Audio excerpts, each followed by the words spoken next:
Introduction. Définition de la magie blanche et de la magie noire. La magie est l'art d'influencer la réalité par des pratiques rituelles, des symboles et des énergies. Elle existe depuis des millénaires et se retrouve dans différentes cultures sous diverses formes. Parmi les grandes classifications de la magie, on distingue la magie blanche et la magie noire, souvent considérées comme opposées dans leurs intentions et leurs effets. La magie blanche, une force de protection et d'harmonie. La magie blanche est généralement perçue comme bienveillante. Elle repose sur des principes d'équilibre, de guérison et d'aide aux autres. Ses pratiquants cherchent à canaliser des énergies positives pour améliorer la vie, protéger contre les influences néfastes et renforcer le bien-être spirituel et physique. Principales caractéristiques de la magie blanche. Fondée sur des intentions positives et éthiques. Respecte le libre arbitre et l'ordre naturel. Utilise des rituels de protection, de guérison et de bénédiction. Fait appel aux forces de la nature, aux esprits bienveillants ou aux divinités associées à la lumière. Exemple de pratique en magie blanche. Rituel de purification, pour éloigner les énergies négatives. Prière et invocation pour la protection. Utilisation des plantes et des cristaux pour la guérison. Sort d'amour et d'abondance sans manipulation. La magie noire, une force de domination et de manipulation.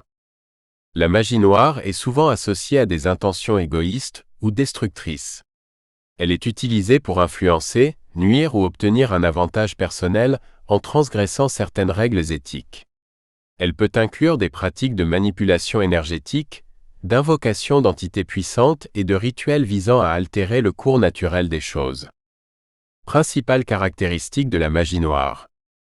Utilisée pour la manipulation, la vengeance ou la domination. Peut impliquer des pactes, des malédictions ou des envoûtements.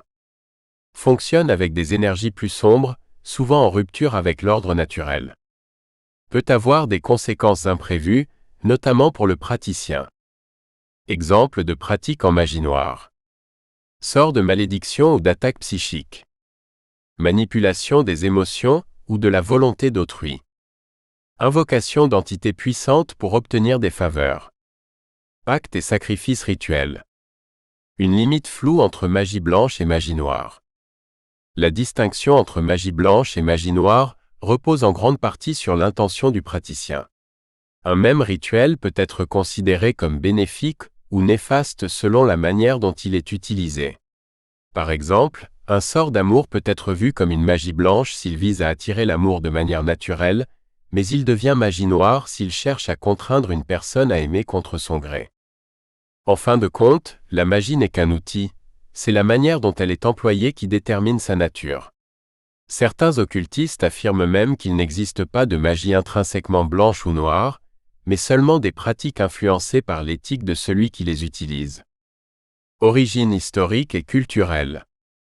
La magie est une pratique ancienne qui a évolué au fil du temps, influencée par les croyances, les religions et les cultures du monde entier. La distinction entre magie blanche et magie noire est apparue progressivement, souvent en lien avec des questions morales et religieuses. Les premières traces de la magie dans l'histoire. Les premières formes de magie remontent à la préhistoire. Les hommes des cavernes pratiquaient des rituels pour invoquer la protection des esprits ou assurer la réussite de la chasse. On retrouve des traces de ces pratiques dans les peintures rupestres et les objets rituels